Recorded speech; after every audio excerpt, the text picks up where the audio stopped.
Israel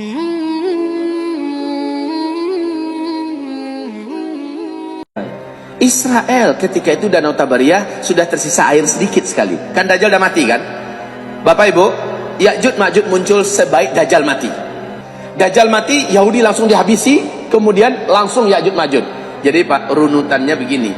Ketika Dajjal dibunuh oleh Nabi Isa alaihissalam, kaum muslimin bersama Nabi Isa membunuh sehabis-habisnya orang Yahudi sehingga tidak tersisa satu orang pun manusia. Setelah itu salib dihancurkan, manusia berbondong-bondong masuk Islam. Tidak ada satu agama pun Islam saja. Orang yang belum masuk Islam nunda-nunda waktu, rencananya sih ada, dan mereka baru akan menyatakan Islamnya ketika matahari terbit dari barat. Tapi sudah ditutup pintu penerimaan Allah dan pintu taubat juga sudah ditutup. Kaum muslimin, saat itu kaum muslimin sudah aman dan nyaman. Mereka mulai pulang ke kampung-kampung mereka sendiri. Ada yang pulang ke Irak, ada yang pulang ke Yaman, ada yang pulang, pokoknya sudah kembali. Ada yang pergi ke Hijaz, ada yang pergi ke Najd. Masing-masing kembali ke kampung halaman mereka. Kata Rasulullah, di tengah jalan mereka dikagetkan dengan kepungan Ya'juj dan Ma'juj. Berarti langsung nyambung tuh Pak. Di tengah jalan langsung dikepung. Mereka mencoba lari menyelamatkan diri, bergabung kembali. Tapi sebagian mereka tidak mampu, lalu mereka mencari tempat berlindung sendiri-sendiri. Dalam keadaan itu banyak yang meninggal, para orang-orang yang beriman. Ya, enggak kelawan, gimana mau melawan? Dan itulah syahid yang terakhir. Siapapun yang didapatkan oleh Ya'juj Ma'juj, itulah syahid yang terakhir. Mencoba melawan yang enggak kelawan Pak, ngadapin makhluk atau manusia, hobi perang, cinta darah, tidak ada kasih sayang, dan paling brutal cara perangnya, tidak terkalahkan. Baik, lanjut. Lalu orang-orang yang belakangan melewati seraya berkata, di danau ini dulu pernah ada airnya, dan Nabiullah Isa masih ditahan bersama sahabat-sahabatnya, sehingga pada hari itu kepala seekor lembu adalah lebih baik bagi kamu daripada 100 dinar. Maksudnya apa? Nabi Isa terkepung di atas gunung Tursina. Orang-orang beriman yang ada di atas kelaparan. Jadi kepung Pak, dari mana dapat makanan? Gunung Tursina kan tandus. Tadi danau ini ada air kata Ya'juj Ma'juj. Padahal kelompok yang pertama dari rombongan Ya'juj Ma'juj ini udah nyampe duluan di danau Tiberias, yang masih sisa airnya sedikit, diminum oleh mereka. Sehingga ketika mereka minum, yang bagian belakang nyampe ke situ, loh kemarin kan ada air di sini kok habis?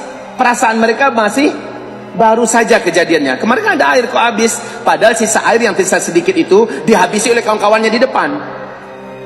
Tidak ada air sungai yang mengalir, mereka keringkan dengan cara mereka minum. Mereka kehausan Pak.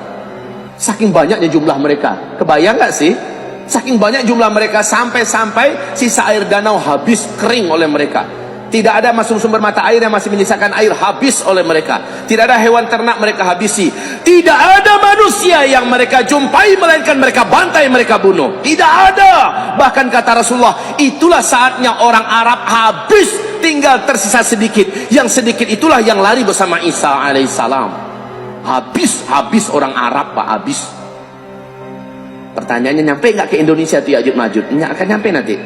Kita akan bacakan hadisnya. Ternyata Ya'juj Ma'juj ini mengelilingi seluruh dunia. Dan bukan hanya mengelilingi, membungkus dunia. Kata Rasulullah, sejauh mata memandang, kepala mereka aja yang nampak. Lihat ke kanan, Ya'juj Ma'juj. Lihat ke kiri, Ya'juj Ma'juj. Masya Allah. Nggak kebayang Pak, gimana cara ngelawannya. Bruce Lee lepas dicincangnya tuh Pak, habis. Nggak ada manusia yang perkasa di hadapan Ya'juj Ma'juj. Terus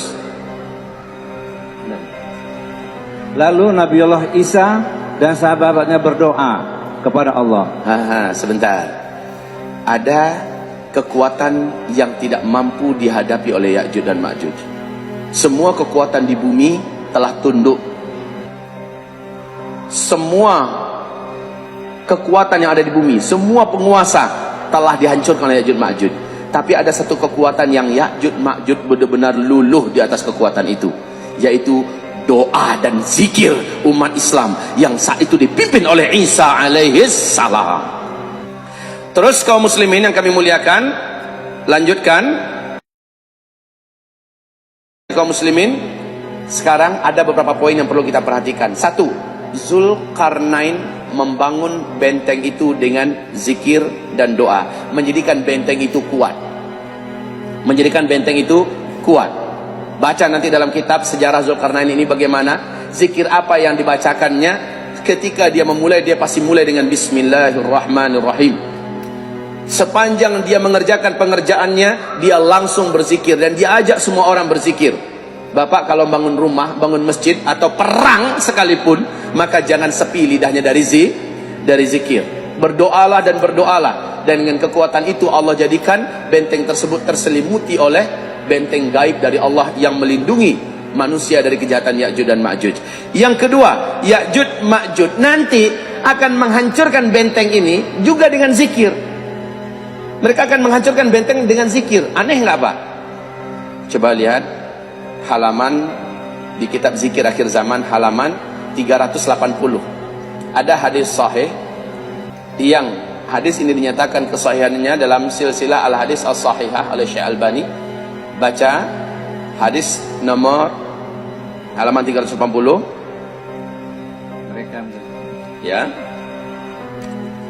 Mereka menggalinya setiap hari, sehingga ketika mereka hampir dapat melubanginya, maka pemimpin mereka berkata, "Kembalilah kalian besok akan dapat melubanginya." Lalu Allah ketika udah berlubang sebesar ini, kata Rasulullah, mereka sudah terpaksa harus pulang. Sebab apa? Udah gelap, udah malam. Kembalilah, besok kita ulangi. Terus lalu Allah mengembalikannya sekokoh semula, sehingga apabila telah sampai waktunya dan Allah berkehendak melepaskan mereka di tengah-tengah manusia, maka pemimpin mereka berkata, "Kembalilah, besok kalian akan dapat melubanginya jika Allah telah menghendaki." ada kalimat insya Allah. Ketahuilah kaum muslimin, kalimat insya Allah ini kalimat keramat.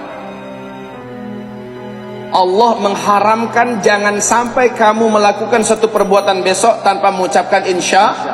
Apapun rencana yang tanpa kita katakan insya Allah, maka rencana itu tidak direstui oleh Allah Subhanahu wa taala. Apapun rencana yang kita susun, program yang kita buat, tidak menyertakan kalimat insya Allah, maka rencana itu akan dibatalkan oleh Allah Subhanahu wa taala. Jadi kalimat insya Allah adalah kalimat yang sangat kuat. Besok kata Ya'juj Ma'juj. Coba lihat Pak, kekuatan zikir hanya akan kembali mampu disingkapkan dengan zikir lagi. Insya Allah itu zikir apa enggak? Ketika sang penguasa mengatakan insya Allah, jadi besoknya tetap berlubang seperti itu, maka mereka bekerja lagi karena udah tipis, kan dijebol terus kan, udah tipis, senang saja mereka untuk menghancurkannya. Allah berkata, "Kembali, besok kalian akan dapat melubanginya jika Allah telah menghendaki." Lalu mereka kembali lagi, sedang dinding itu dalam keadaan seperti waktu mereka meninggalkannya dulu. Lalu mereka Ya'juj Ma'juj melubanginya dan keluar ke tengah-tengah manusia, lantas minum air, dan orang-orang berlari dari mereka. Siapkan halaman 383. Kita lihat Firaun baru telah lahir di muka bumi, dan itu dalam bentuk kekuatan yang global, Ya'juj dan Ma'juj. Kalau Firaun lama, ingatkah Bapak Ibu bagaimana Firaun lama melumpuhkan Musa dan Harun serta Bani Israel? Firaun lama telah pernah juga menembakkan panah ke arah langit, ya kan? Lalu setan melumuri ujung panah itu dengan darah, sehingga manusia menyangka Firaun telah membunuh Tuhan yang di langit. Aku telah bunuh Tuhan yang di langit. Perangai Firaun ini diulangi oleh Ya'juj dan Ma'juj. Yang dikejar oleh Firaun adalah Musa dan Harun. Yang dikejar oleh Ya'juj Ma'juj siapa? Isa dan siapa? Dan Al-Mahdi. Mirip Pak. Yang dikejar mereka adalah Isa dan Al-Mahdi. Yang dikejar oleh Firaun dulu adalah Musa dan Harun. Kemudian apa yang mereka lakukan Firaun? Dia kuasai seluruh negeri manapun yang bisa mereka jangkau. Sementara Ya'juj, nah bedanya nanti Firaun masih terbatas kekuasaannya. Firaun di zaman Nabi Musa dulu. Ya'juj Ma'juj seluruh muka bumi. Sama dengan khilafah Islamiyah, kan ada 5 fase sejarah. Ada fase kenabian, ada fase khilafah Rasyidin, ada fase khilafah dengan sistem kerajaan. Ini adalah fase kita, fase tidak ada khilafah, dan ini kembali tegak khilafah. Nah kaum muslimin, khilafah di masa ini baru 2/3 bumi dikuasai. Rasul mengatakan khilafah terakhir nanti ta'ummul arda. Satu bumi ini dikuasai penuh 100% oleh khilafah Islamiyah. Ini perbedaan